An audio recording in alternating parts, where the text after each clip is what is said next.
Thank you for coming here. I'll be giving you a brief introduction about the therapy of Parkinson's disease. So we have basically started a movement disorder clinic at Fortis, Mohali, which is the only clinic running north of Delhi till this part of India, where we are providing round-the-clock facilities for all kinds of movement disorders, including Parkinson's disease, dystonia, essential tremors, and spinocerebellar ataxia. We have a team there where me and Dr. Nishit Sabal and our radiologist Dr. Vivek Gupta, we all sit together, assess the patient properly, and then decide what is to be done about the patient. And this is the only clinic which gives you a clarity about what is the best which can be done to the patient, whether the patient is to be treated medically or to be surgically or to be treated just with therapy like physiotherapy or something else. And I'll be giving you a very brief presentation about Parkinson's disease and its treatment.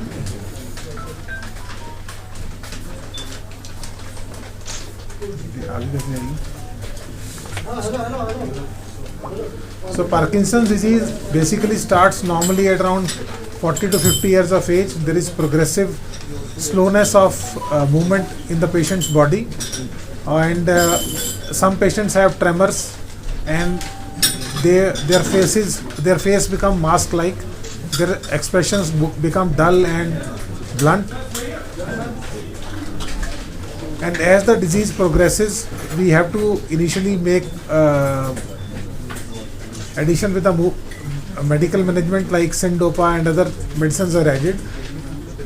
These medicines are usually effective for first 5 years of the disease, but as the disease progresses, either the dosage of the medicines have to be increased or the medicines start producing side effects. At this time, the surgical management of the disease takes in. And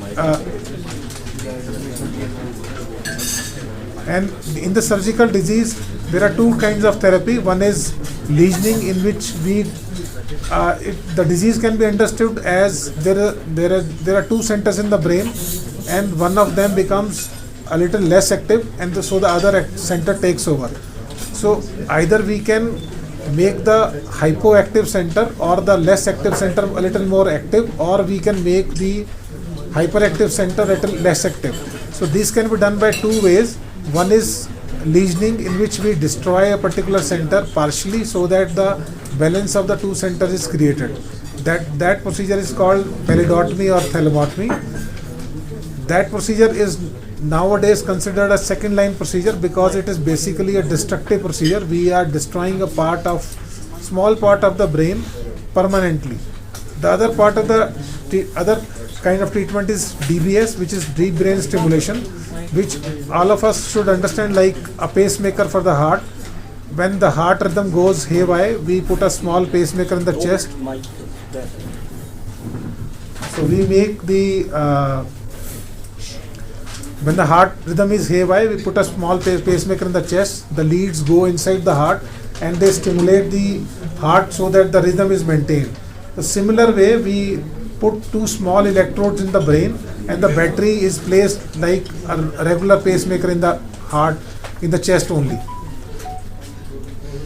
So these electrodes basically they stimulate part of the brain which is less active. So the movements of the body which are slow, they become better. The faces improve. The freezing of gait, which is a symptom when the patient begins the movement is slow and it is broken in parts. So that freezing of gait disappears, and the side effects of drugs which have appeared, they also decline. So this is a small picture which shows, which you can see these two eye-like lesions. This is about 1.5 millimeter thick lead which goes into the brain, like you put leads in the heart, and the battery is placed in the chest like this. The lead is going inside the brain, they are connected down, and there is a battery in the chest here.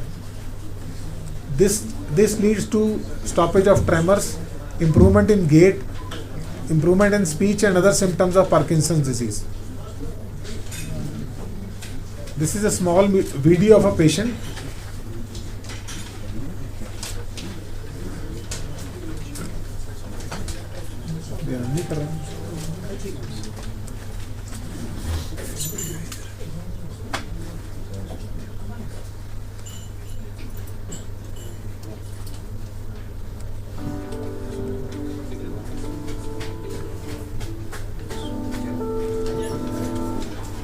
So this is the pre-operative video of the patient. You see the patient's hands he has significant tremors.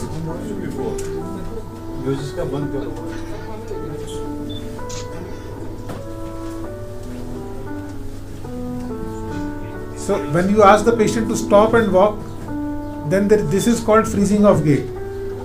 The patient stops and the initiation of movement is becoming difficult for the patient.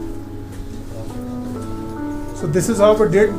Part of the procedure is when the patient is awake. When we put the leads in the brain, the patient is conscious. So at this time we test how the patient is doing, if there is any weakness of the brain or not, weakness of any part of the body or not.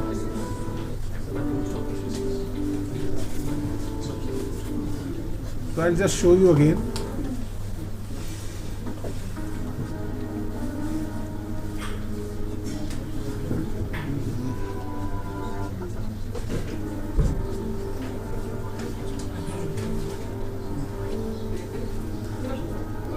This is when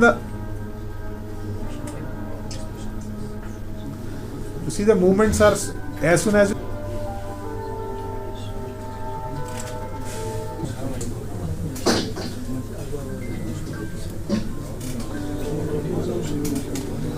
so I'll just show a clip in between there is a slide which shows that when we do a CT scan, after putting the leads, we use a software to see whether the leads are in the right position or not. This is again just to see the pre-operation.